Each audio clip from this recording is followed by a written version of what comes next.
portez bien, j'espère. Moi, en tout cas, je suis très heureuse d'être en votre compagnie. Vous êtes à votre émission À la lumière de la Bible sur CLR TV et nous travaillons toujours sur le thème « Le chrétien face au coronavirus ». Comment se comporter face à cette pandémie? Nous aurons la réponse tout à l'heure avec l'apôtre Koné Désiré de l'église protestante baptiste œuvre et mission de Jacquesville. Mais avant, prenons quelques avis.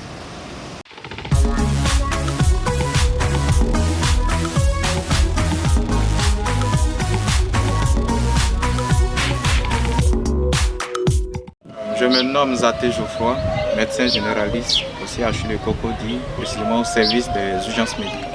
Bon, en tant que médecin, et vu les informations que nous avons eues ça et là avec les formations, nous savons que c'est une maladie infectieuse d'origine virale qui se transmet par voie interhumaine et par voie respiratoire.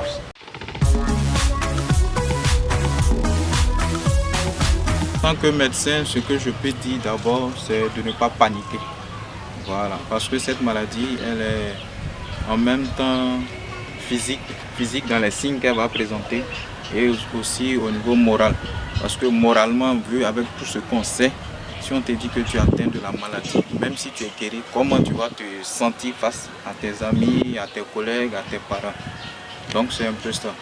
Et puis le conseil que je peux donner, c'est de vraiment suivre les conseils, les consignes qui ont été données, et puis de ne pas paniquer.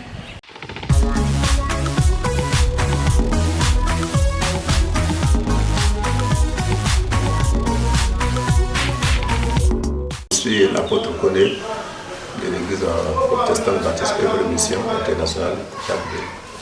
Le coronavirus est une maladie, je dirais, qui a commencé d'abord en Chine, précisément au Wuhan, en 2019. Certains ont situé cela depuis le mois de novembre. Et depuis cette date jusqu'à aujourd'hui, nous savons que c'est un mal qui fait beaucoup de travail, avec les contaminations de la population à travers ce virus qui détruit le poumon, qui provoque le rhume, qui provoque les fièvres et bien d'autres mots encore. Donc, je dirais que c'est un mal très dangereux.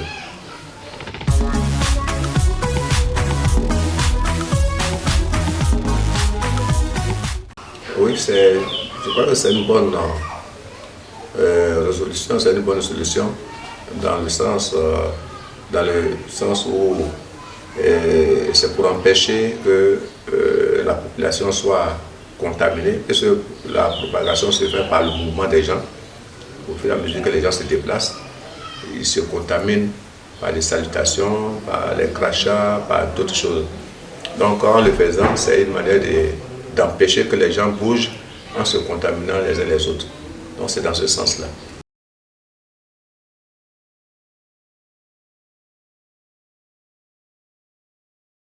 Bon, nous, je dirais que dans le fonctionnement de notre mission, et je dirais même dans le fonctionnement de notre église, il y a déjà un ministère qui existe, que nous appelons les églises de maison. Donc en dehors des églises locales, habituellement nous avons aussi, nous fonctionnons aussi par les églises de maison. Les fidèles viennent les dimanches et même les soirs d'église, mais les dimanches, nous donnons l'occasion à nos chrétiens de prier dans les maisons, mais dans leur quartier, en petit nombre. Donc chaque chrétien dans son quartier prie dans une famille. Avec la fermeture des églises, bon, nous fonctionnons par ce canal-là et je crois que ça marche très bien. Les fidèles vont au culte, je ne sais pas s'il faut dire le culte, mais ils vont dans les églises, mais dans les cellules de prière, que ce soit nos jours de culte, mardi, vendredi ou dimanche. Tout se passe bien.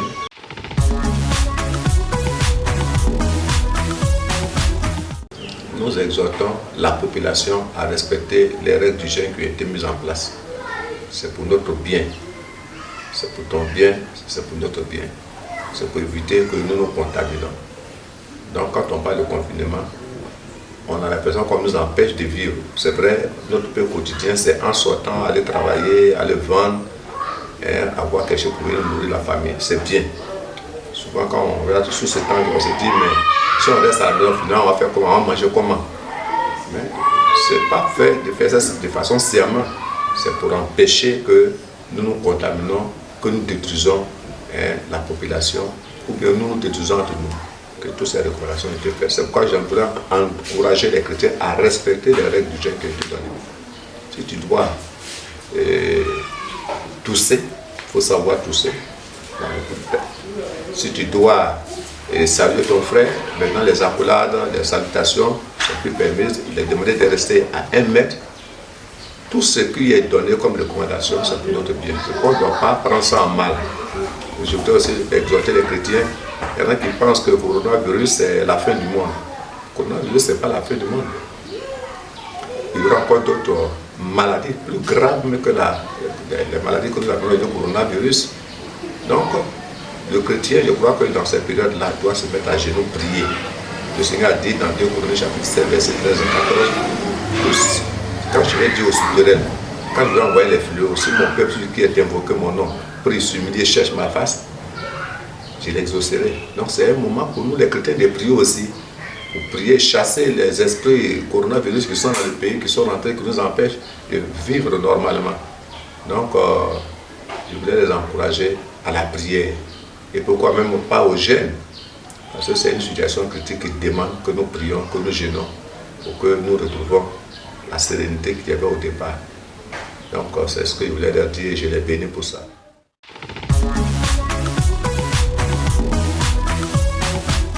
Nous avons terminé pour aujourd'hui. Merci de nous avoir suivis. À bientôt pour un autre numéro. Au revoir.